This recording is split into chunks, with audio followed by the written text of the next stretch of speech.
Bhaktivedanta Saraswati Goswami Prabhupada ki jai, Ananta Koti Vaishnavindra ki jai, Namacharya Srila Haridas Thakur ki jai, Prem se kaho Sri Krishna Chaitanya Prabhu Nityananda Sri Advaita Gadadhar Sivas Adi Gaur Bhaktivinoda ki jai, Sri Radha Krishna Go Gopinath Sam Kund Radha Kund Giridham ki jai, Vrindavan Dham ki jai, Navadvip Dham ki jai, Swami Bhaktivinoda ki jai, Ganga Mai ki jai, Jamuna Mai ki jai, Tulasi Devi ki jai, Bhakti Devi ki jai, Swami Bhaktivinoda ki jai.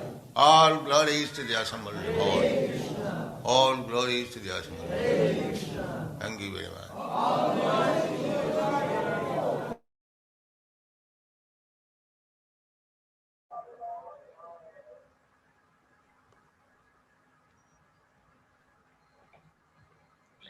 Hare Krishna, dear devotees, wonderful good morning and welcome to our today's online Srimad Bhagavatam class.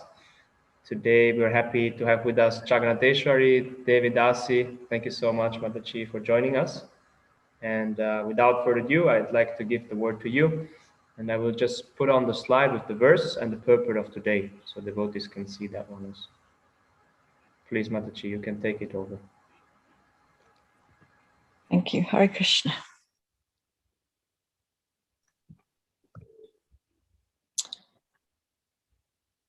So good morning, everyone. I'm very happy to be here with you all today. And so today's verse is Srimad Bhagavatam, Canto 1, Chapter 19, Text 37. Om Namo Bhagavate Vasudevaya. Om Namo Bhagavate Vasudevaya. Om Namo Bhagavate Vasudevaya. Ata Pritchami Sangsidim Yoginam Paramam Gurum Purushasyeha Yatkaryam Mriyamanasya Savata. Translation. You are the spiritual master of great saints and devotees. I am therefore begging you to show the way of perfection for all persons, and especially for one who is about to die. Then purport by Srila Prabhupada. Unless one is perfectly anxious to inquire about the way of perfection, there is no necessity of approaching a spiritual master. A spiritual master is not a kind of decoration for a householder. Generally, a fashionable materialist engages a so-called spiritual master without any profit. The pseudo-spiritual master flatters the so-called disciple, and thereby both the master and his ward go to hell without a doubt. Maharaj Parikshit is the right type of disciple because he puts forward questions vital to the interest of all men, particularly for the dying man. The question put forward by Maharaj Parikshit is the basic principle of the complete thesis of Srimad Bhagavatam. Now let us see how intelligently the great master replies.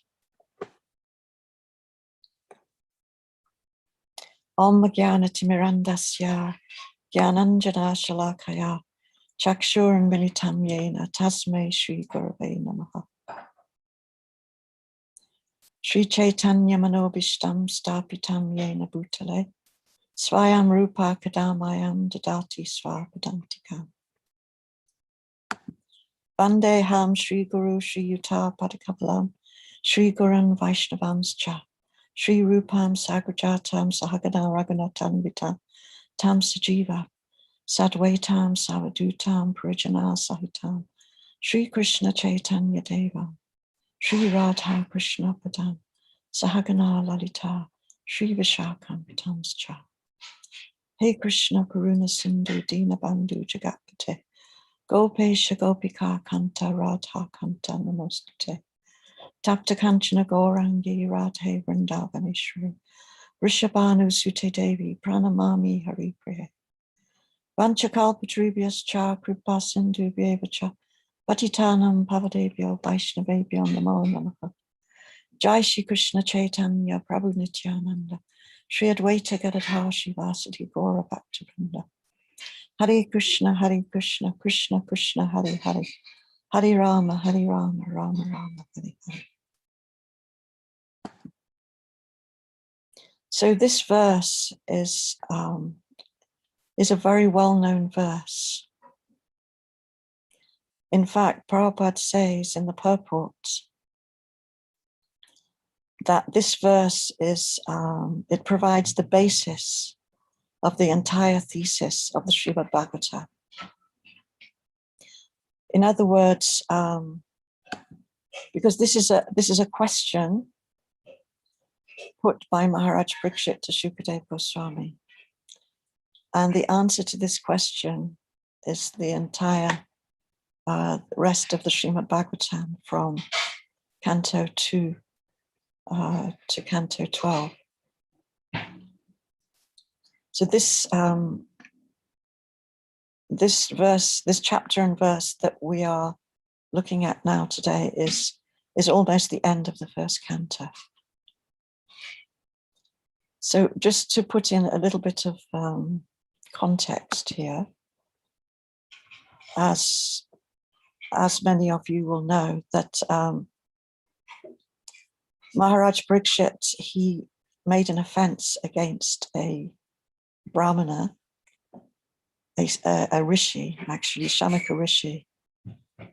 When he was out, Maharaj Parikshit was out hunting in the forest, and he was hungry and thirsty, and he arrived at the ashram of Shamaka Rishi, hoping for some water and some food. And this Shamaka Rishi was deep in meditation, and so he didn't respond. And Maharaj Parikshit got disturbed, and he actually garlanded Shamaka Rishi with a dead snake, as a result of which he was cursed by Shringi, the son of Shamaka Rishi, to die in 7 days from the bite of a snake bird. So even though Maharaj Parikshit was a pure devotee of Krishna, he made a little mistake. And actually, for most of us, although we may consider ourselves to be devotees, but in a situation like that, where there is extreme thirst and hunger, and someone is not responding, but especially for him as Parikshit Maharaj, he was a king, he was the emperor, so he was not expecting this kind of welcome, and obviously he got annoyed and frustrated.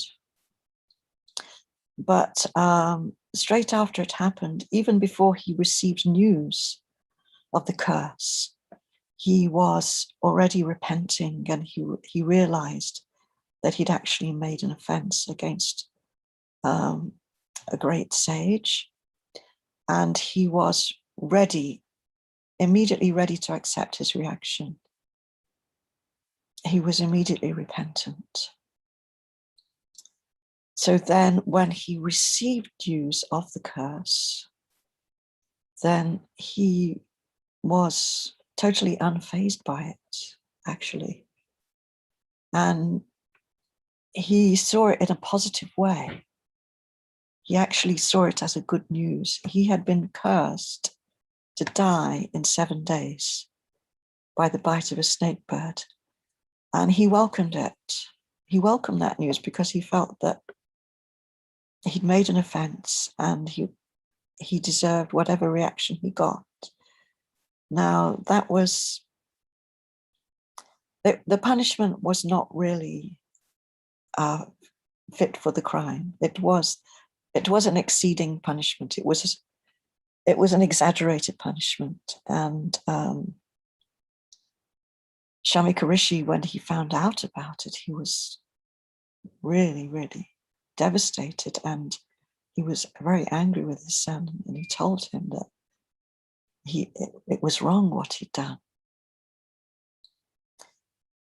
Especially because Maharaj Parikshit is the emperor of the world and he's the protector of all the citizens. So without a monarch, then the world goes into chaos. But Parikshit Maharaj, he was not afraid because he was a surrendered soul and he was a pure devotee of Krishna. So he decided to sit down on the bank of the Ganges and fast for 7 days until his death. And the news spread around very quickly. In those days, there was no internet as we know it. There was no electronic technology, but news got to spread around fast when something like this would happen in a more mystical way, you could say. Like, for example, Narada Muni, he travels all over the universe and he spreads news of important events.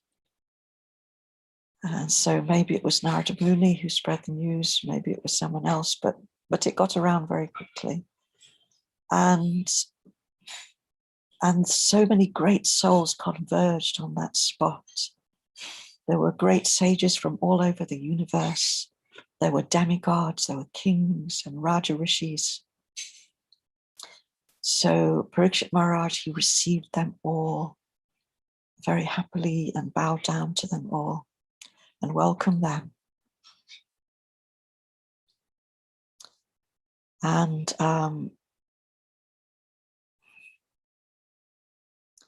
he actually offered a little few words to them, which he said that I pray that if I should take again my birth in the material world, I will have complete attachment to the unlimited Lord Krishna, association with his devotees, and friendly relations with all living beings.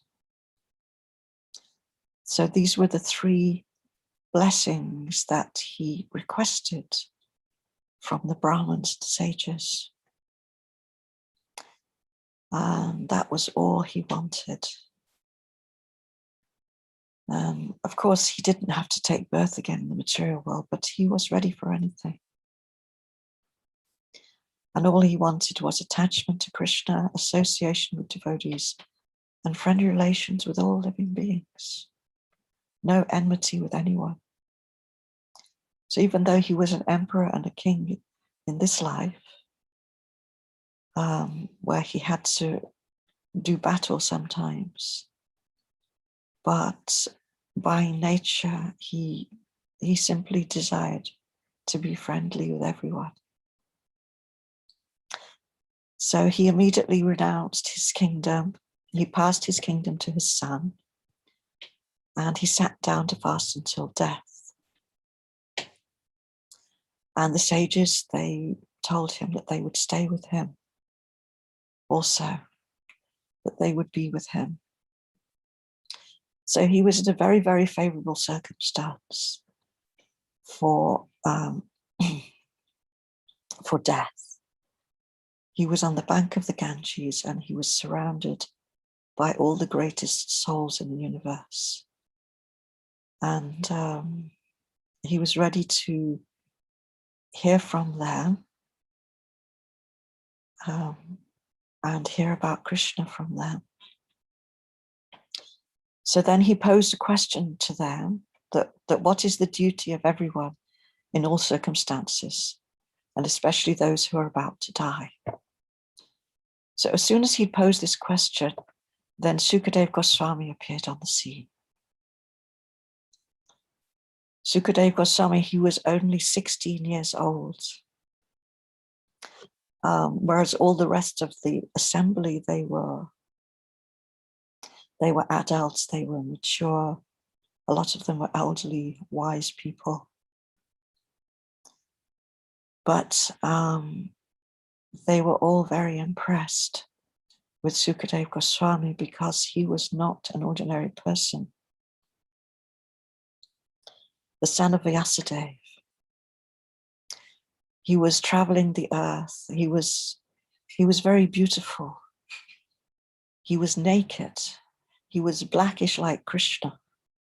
He was very attractive, and he had all these women and children following him around, completely mesmerized by him. So the sages, they were expert in physiognomy, and they could recognize the auspicious bodily features of Sukadeva Goswami. They could recognize his greatness from those bodily features, and they immediately stood up to honor him. Parikshit bowed down before him. The women and children all dispersed, and Sukadeva took the high seat.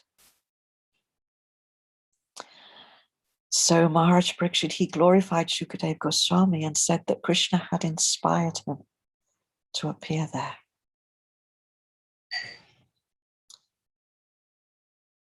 And then he addressed his question to Sukadeva Goswami, which is the verse that we just read.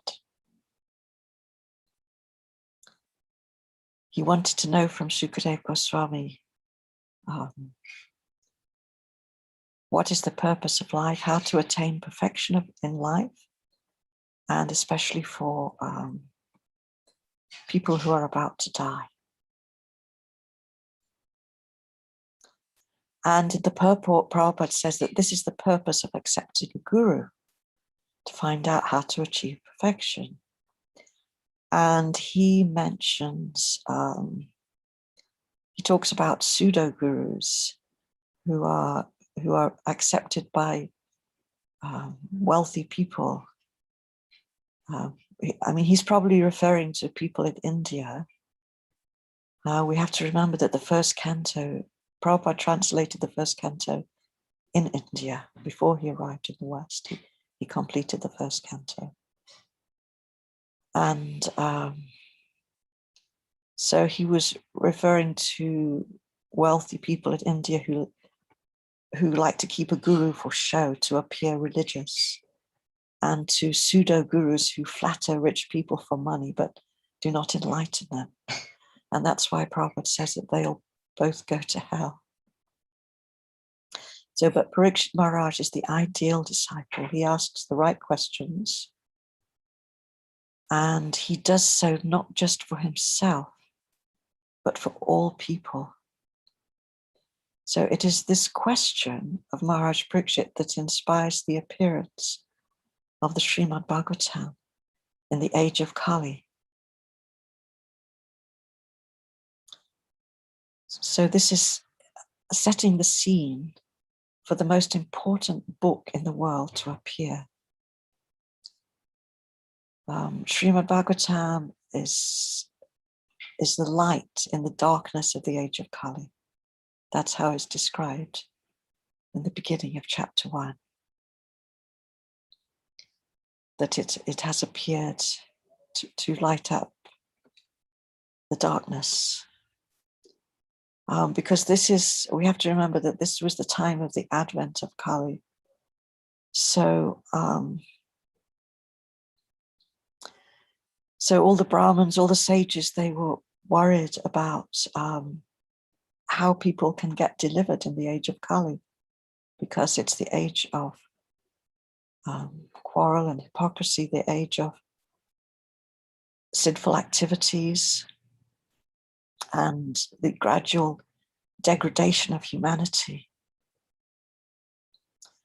So Krishna came in the form of Vyasadeva to compile the Vedic literatures, including the Srimad Bhagavatam. And Sukadeva Goswami was the son of Vyasadeva, so he had imbibed the Srimad Bhagavatam from Vyasadeva.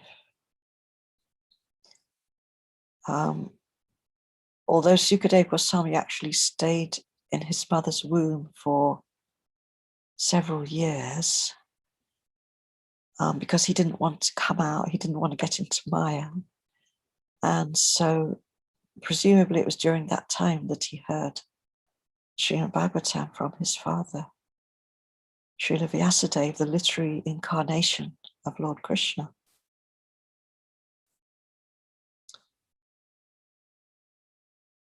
So the Srimad Bhagavatam is actually the favorite book of the devotees. It was the favorite book of Lord Chaitanya, the favorite book of all the devotees. It contains the pastimes of Krishna. It provides full general knowledge of the material world, the spiritual world, what they are, the Sankhya Yoga, study of matter and spirit.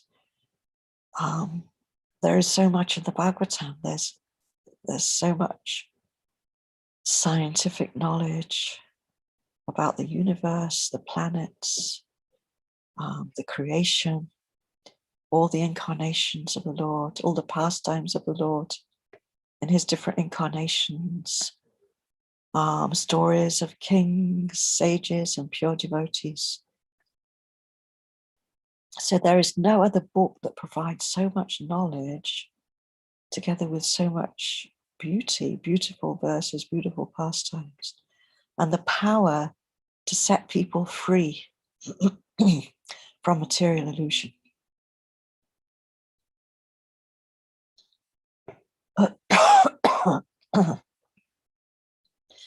The Srimad Bhagavatam is a gift to the world from the Lord to provide the knowledge how to perfect human life and to become liberated from material existence. So Maharaj Parikshit, he in this scene, he's actually displaying a perfect example of how to prepare for death. Time of death, he gives up everything. He surrenders to a guru, qualified guru, and he asks for guidance. So this great king, this great emperor, the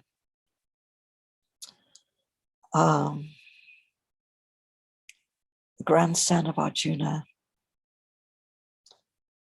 he's taking guidance from a 16-year-old boy, but who obviously is not an ordinary 16-year-old boy. But Sukadeva Goswami, took birth for this purpose, to speak the Srimad Bhagavatam, to enlighten the world.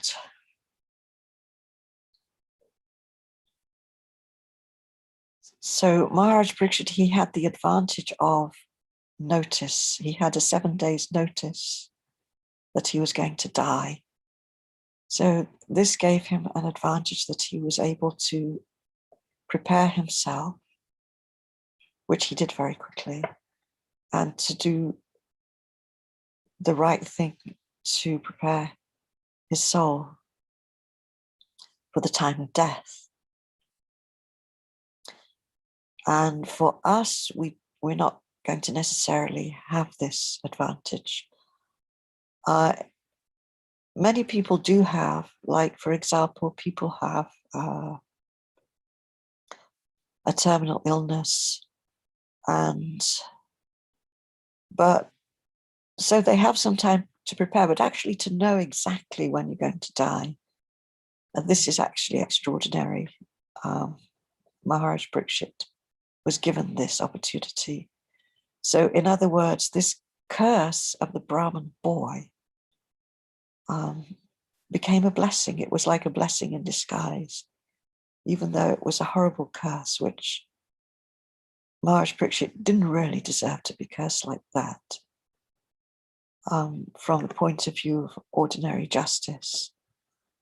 But in this case, it was a blessing in disguise, a blessing disguised as a curse, because it enabled the Srimad Bhagavatam to be spoken and to be given to the world.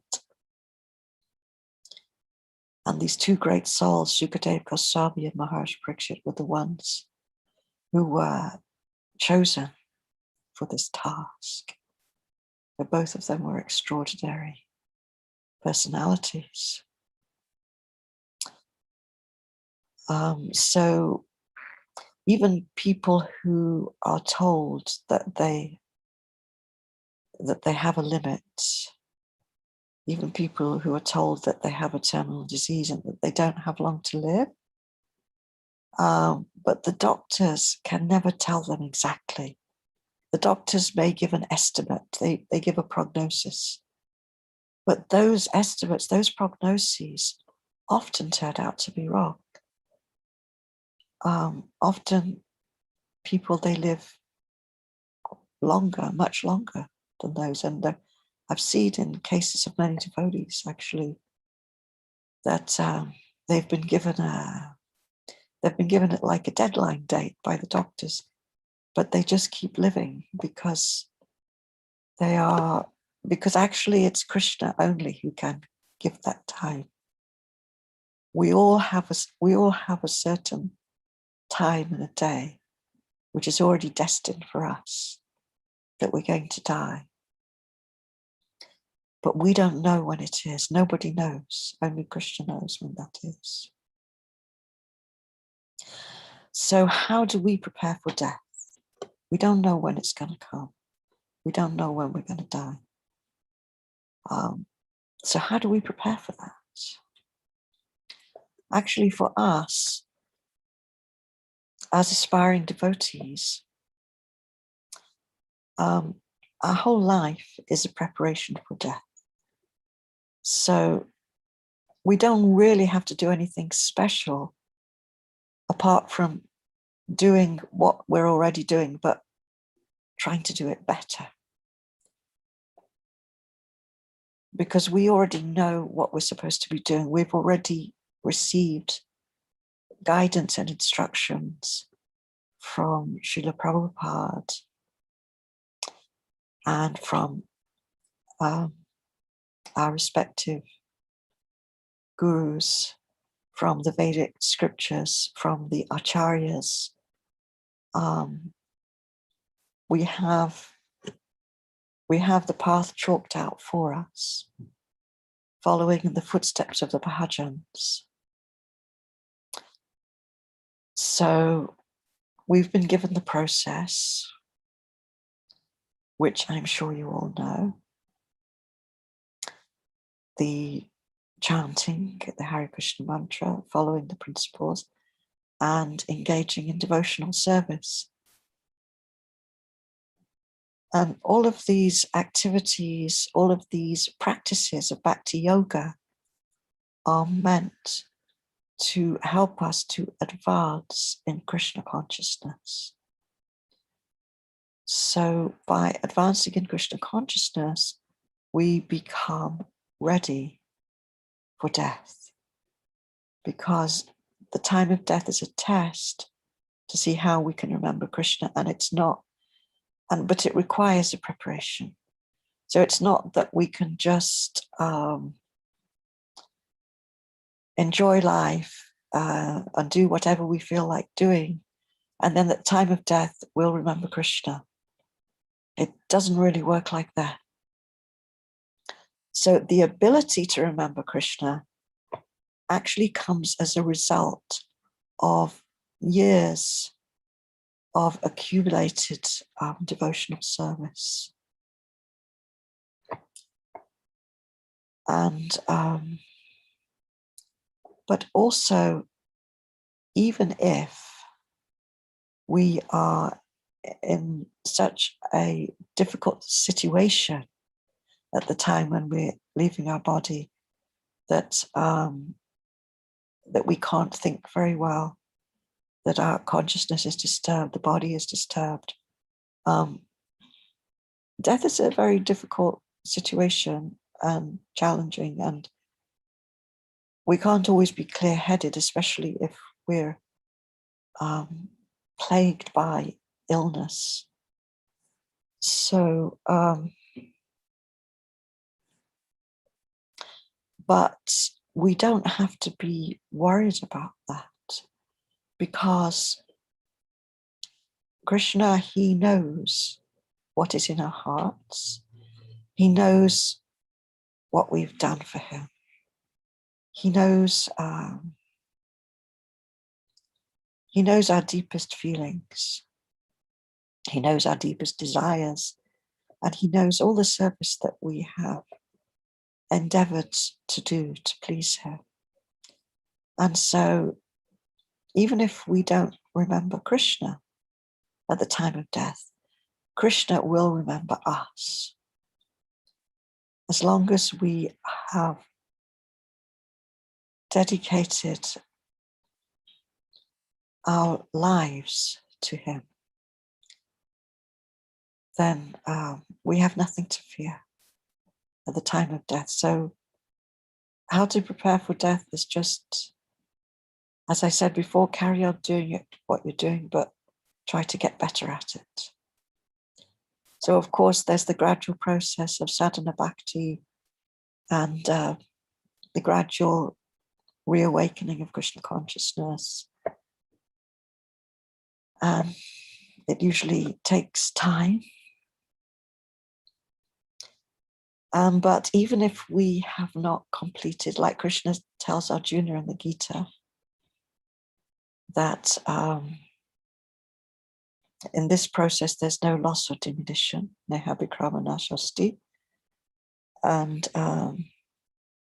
because Arjuna asks Krishna that if we haven't completed the process, if we haven't attained perfection, then what's going to happen to us when we die? And Krishna reassures Arjuna that there's nothing to worry about, because everything you've done, there's no loss, and that will remain. So even if you have to take birth again, even if you have not attained perfection of Krishna consciousness, even if you've got more work to do and you have to take birth again, but everything you've done will go with you. So spiritually, everything we do goes with us. Nothing else goes with us. Whatever we've achieved materially, nothing of that goes with us. Whatever relationships we have in this world, none of that goes with us. At the time of death, we're all alone. But whatever we have done spiritually, that will all go with us. So that is why spiritual life should always be given priority, because it's the only thing that lasts forever.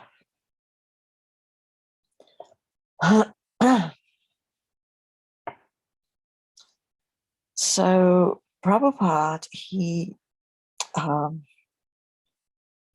translated the Srimad Bhagavatam into English with purports, and when he arrived in the West, he had the first canto of Srimad Bhagavatam with him. So this was the first book that he translated. The first canto was completed. And when Prabhupada traveled to America for the first time, he had several sets of Bhagavatam. In fact, most of his luggage was just his sets of Bhagavatam. And then other than that, there were just a few basic minimum bare necessities with him, a few clothes and very basic supplies. But he had a whole case of Srimad Bhagavatams. And with that case of Srimad Bhagavatams, he established ISKCON.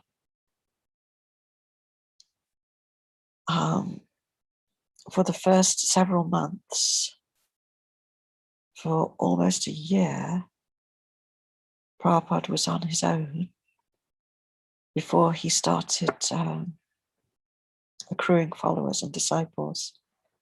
And it was actually by selling the Bhagavatams that he maintained himself. And so he was doing the book distribution himself to begin with, and he was maintaining himself like that. And so Krishna was taking care of Prabhupada through the Srimad Bhagavatam. And that was his association, you could say, because he left everything behind. He had no association of devotees. He was all alone. But the Bhagavatam was his association. And so it was like Krishna, because the books are non-different from Krishna, they're like deities. So Krishna, in the form of the Bhagavatam, was taking care of him, maintaining him. And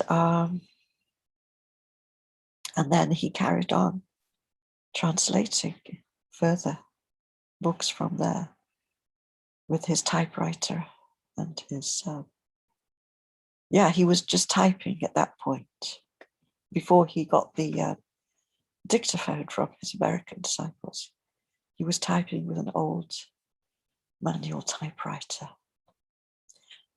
And this Bhagavatam was the first book available for his first followers to read, although there were limited copies, and so they would have to pass it around among themselves. And then it was after that that Prabhupada translated the Bhagavad Gita, teachings of Lord Chaitanya, and other books. But he continued to translate the Srimad Bhagavatam until his last breath.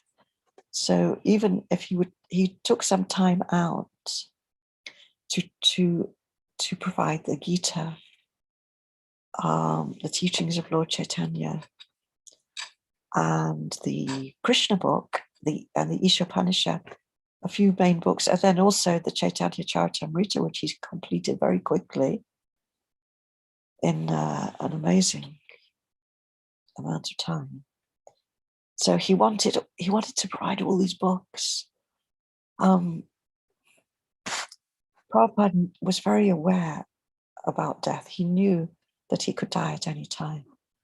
So he wanted to provide all these books, but he also wanted to provide the whole Bhagavatam. So that's why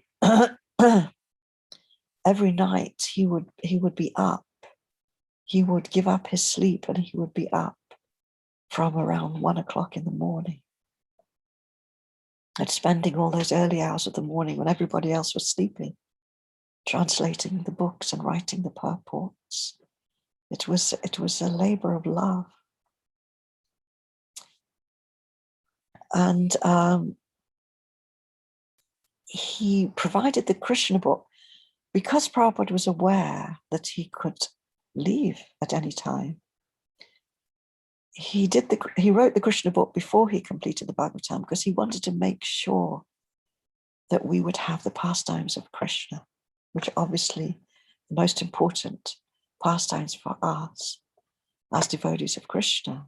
I mean, in the Bhagavatam, they're saved till the 10th canto because it's a lead up, starting from the lotus feet. The 10th canto is said to be the lotus face of Krishna, but we're supposed to understand many other things before we can understand Krishna's pastimes. But Prabhupada gave Krishna's pastimes in the form of the Krishna book just to make sure that would be available for all of us, the greatest gift. But then after he'd completed all these other books, he carried on with the Bhagavatam. And he was actually translating the Bhagavatam right until his last breath, when he was on his deathbed. So just as Parikshit Maharaj was hearing Srimad Bhagavatam until his last breath, in the same way, Srila Prabhupada was translating Srimad Bhagavatam until his last breath. And he never retired from it. He never went into samadhi or secret bhajan. This was his samadhi. And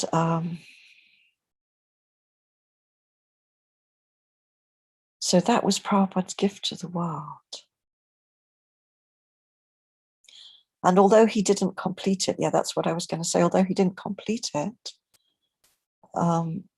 so the remainder, he was working on the 10th canto, Prabhupada, when he left. So the remainder of the 10th canto, 11th canto, and 12th canto was completed by his disciples, specifically Hridayananda Goswami and Gopi Pranjana and others, but mainly it was Hridayananda Goswami who completed the translation and the purports on behalf of Srila Prabhupada.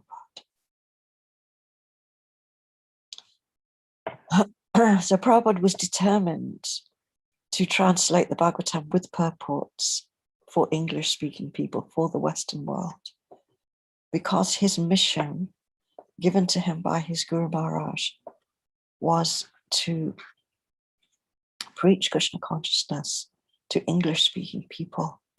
And that's why he was very, very dedicated to this mission. So not only was he working on his books, but he traveled to the West, starting centers, giving classes, preaching, managing, traveling, and at the same time writing the books. These were superhuman accomplishments, which prove that Prabhupada was just superhumanly empowered. And it's actually absolutely amazing what he achieved. Because he was determined to carry out this, and it was his mission. He was the one who took it up. The Bhaktivedanta Saraswati Thakur, he gave the chance to all his disciples, but Prabhupada was the one who took it up. And this mission, it's even in his pranam mantra. Prabhupada actually composed his own pranam mantra. Namaste Saraswati Devi, Gauravani Pracharda, Nirvashesha Shrunivadi Paschachade Shatarda. So his mission was to deliver the Western countries, Paschachade Shatarda, from impersonalism and voidism. This was his mission.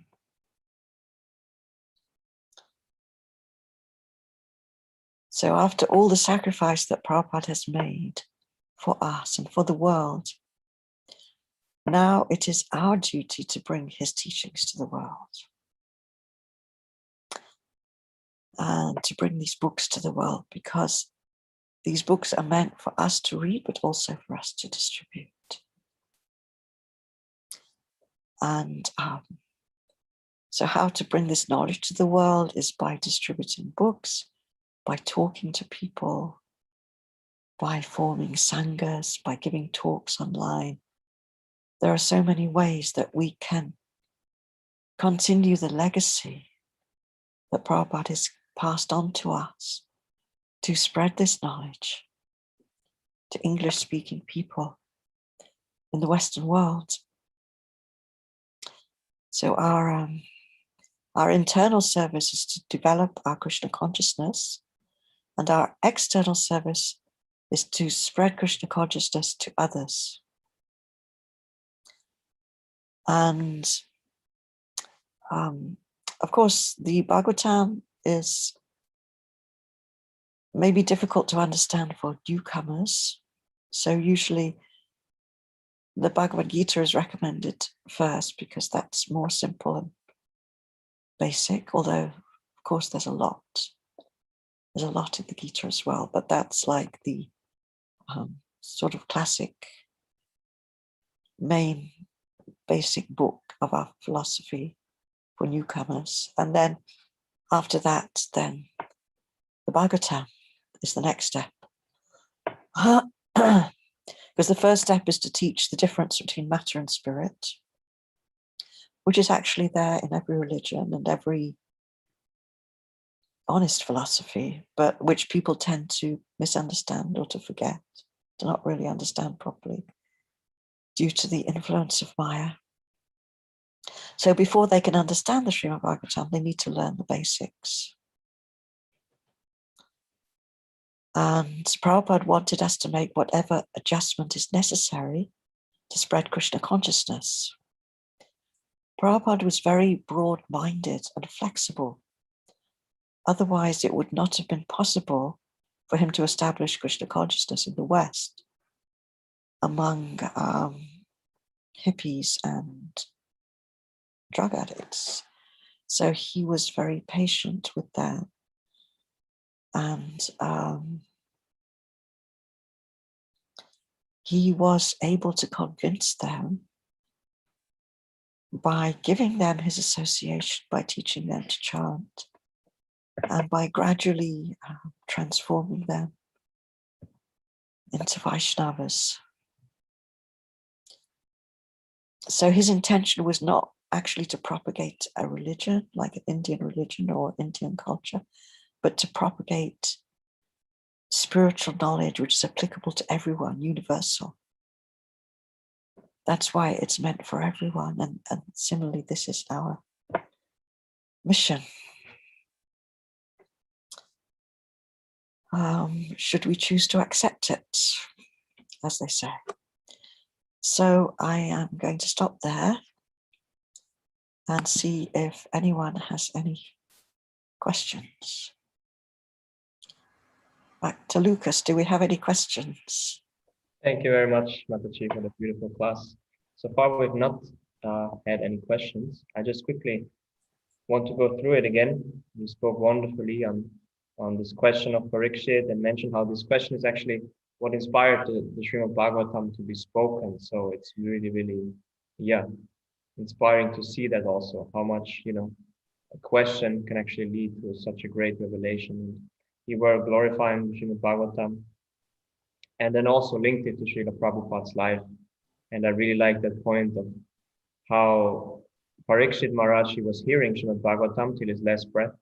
And so Srila Prabhupada, he was translating till the last breath. And it kind of dawned upon me that Srila Prabhupada, actually, he was not so much prompted by anyone to speak it in the first time, but he was rather prompted by his Guru Maharaj to share. So we can just see the unfathomable compassion he has on the fallen souls to actually bring the knowledge to them, even without people being qualified, asking the right questions in that sense. But due his association and giving the knowledge, then people gradually develop into the devotees, like you were saying. So, and so one question, you just in the end, you were speaking about it also, how actually Srila Prabhupada wanted to give us this spiritual science, and that is applicable to everybody. But oftentimes we hear that people say, this is nothing for me. Can you maybe speak a little bit about that? How can we convince them that this is actually, for everybody, like Parikshit also says, which is very striking here for me also. Well, we have to tell them that it's non-sectarian. I think sometimes Western people, when they see devotees, because of the way that we dress, it can create a barrier. So, that's why Prabhupada, he gave permission for preaching purposes that we can wear Western clothes if it helps people to feel more comfortable and it makes it easier for them to relate to us and to think that, because if they see us wearing exotic dress, then they think, well, I can't see myself dressing like that. This seems to be something Indian. I don't think it's really for me. But we need them to understand that they don't have to change their dress. That is not a requirement. The change of dress is not a requirement. And none of the cultural trappings are a requirement for becoming Krishna conscious. So I think we need to be very sensitive to people's feelings. We need to be able to have the empathy to put ourselves in their shoes and think, how are they seeing us? And how can I make this attractive to them, something that they can relate to, and find out what people are interested in and what. But the main thing is to drop these trappings where necessary, so that it can become universal, because otherwise it can be difficult for the Krishna consciousness movement to really expand into the West and among Western people, because they may see it as something Hindu or Indian, as a religion. People are not very much interested nowadays in organized religion, but a lot of people are interested in spirituality, actually, because, spirituality became so lost when science took over and kind of demonized religion. And so there's a kind of a spiritual vacuum in society, which it's now being filled up with different things like yoga and meditation and mindfulness. These things are becoming popular. But beyond these things, people need to understand that God exists and that he's not out to get them, that they shouldn't be afraid of him, that there is a loving God, that they have an eternal relationship with him. So first of all, you are a soul, which a lot of people can understand that part, because it's quite simple the logic is quite simple. And then for the existence of God, we don't have to quote our scriptures for people who are not really connected with our scriptures, but we can actually convince people by logic and argument and scientifically that God exists. So we need to learn these arguments, because today people are very impressed by science as well. So we need to show that we can also speak in scientific language. Of course, we don't have to be brain surgeons or anything, but just sort of some basic. I think we need to make ourselves aware of the narratives that are going on in the modern world. We need to make ourselves aware of what's going on around us. So if we're going to live in a bubble and then we try to jump out of this bubble and bring people into it, they're going to, they're not going to be able to relate to that. So we need to be able to relate to them, to their world. We need to be able to enter their world and see what kind of things people are interested in, what they need to hear. And, the latest scientific research. If we get some tidbits of knowledge, we don't have to really study deeply science and philosophy and history, but some general knowledge about things will really help with our preaching. Just some tidbits will help, just some kind of basic knowledge and information that can help support our preaching and make it more relevant and convincing to people. So I think we really need to educate ourselves how. And Prabhupada was really always quizzing his disciples and having like these debates. He was always engaging them in philosophical debates. He would play the devil's advocate and say something that asked them to defeat it. So he really wanted us to become expert in philosophical debating, but with logic and reason. That's a very important skill that we really need to learn. Yeah, thank you very much. I think these are very relevant points. You were saying about being emphatic, sensitive to where people are at, how we can connect with them, and then also learn to logically debate and present Krishna consciousness in a rational way, like that. Thank you very much. So I think Prayojan Prabhu, he's having a question. He's ready there. Is that true? Yes. Jai. That's okay. Can you hear me? Yes. Yes, Hare Krishna, Prayojan Prabhu. Hare Krishna. Very nice class. Thank you. It's certainly got a thoughtful mood to it, a contemplative mood. But it occurs to me, this preparation for passing away, that King Parikshit was eventually resolved to do, was, either now or, and Prabhupada, it says also, all of us, we should prepare. It can happen any time. And I noticed that actually with people like, you could say recently, Jankanath, he let go eventually when he knew that his body was finished.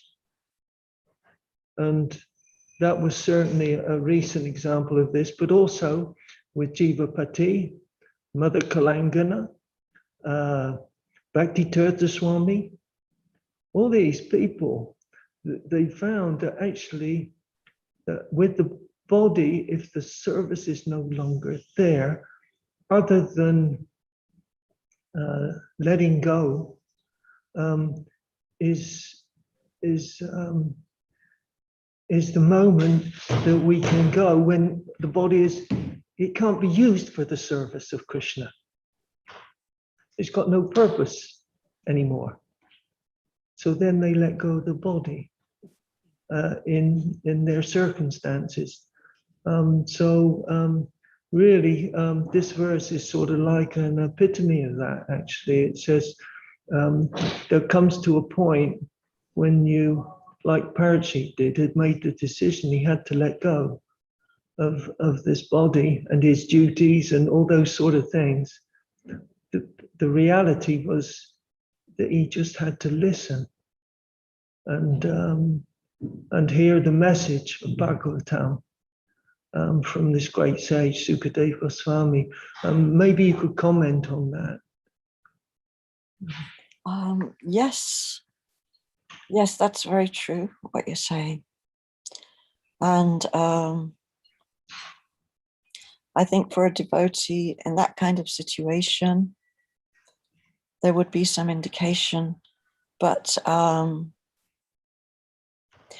that situation, one would have to be ready to let go at the right time, whatever time that is, and just, surrender to the plan of the Lord and prepare for that.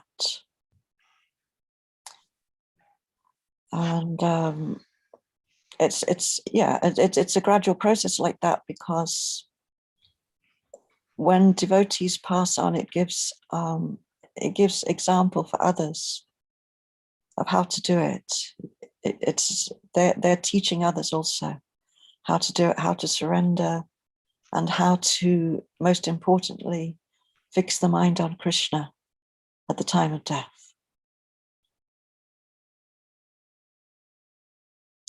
Okay.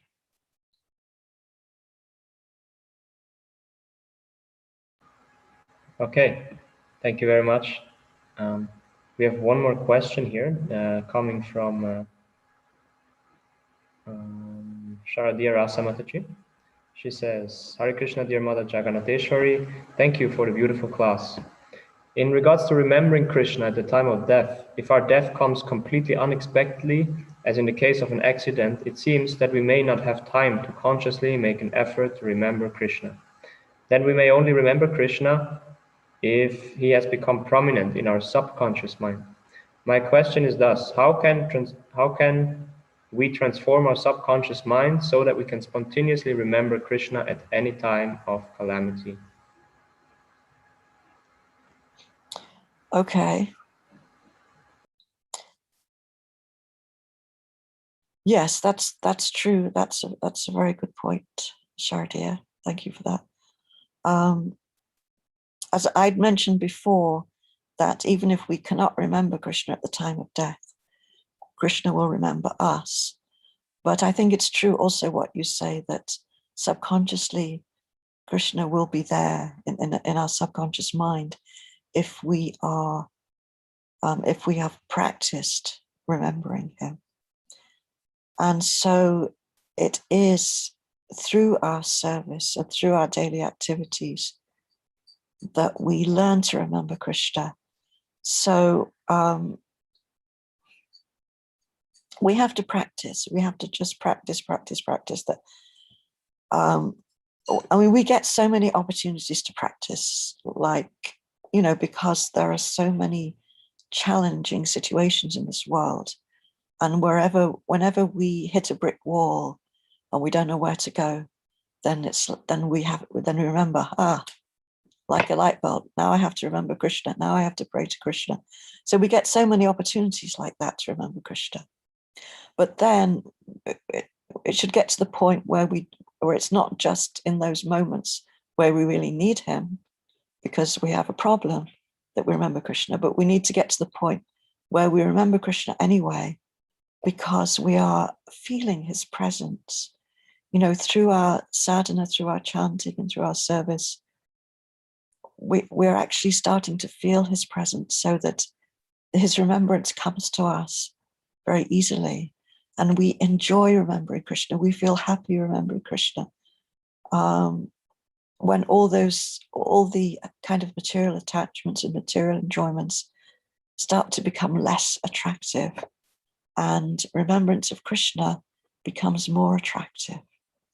So like that, it's a gradual process, first by practicing, and then it becomes more and more natural. Thank you. Beautiful. Shadya Rasa Mataji, if you would like to add anything or ask further, because she's also on the call. If not, then I think we've come to an end. There's no more questions here. We have one comment. Yeah, Shadya Rasa Mataji is saying that thank you for the lovely answer, Mother. So she's happy and satisfied. And we have one more comment from Nuala. Thank you for a lovely class. And so I think that's the mood that we have after this class. We're really grateful, Mataji, for this beautiful class and explanations on this very important verse, as you pointed out. And yeah, we will conclude here and hope to see you again soon, Mataji. Hare Grace, Shagateshwari Devidasi Mataji Ki Jai. Thank you so much. Srila Prabhupada Ki Jai. Jai. Thank you. Hare Krishna. Hare Krishna. Thank you very much.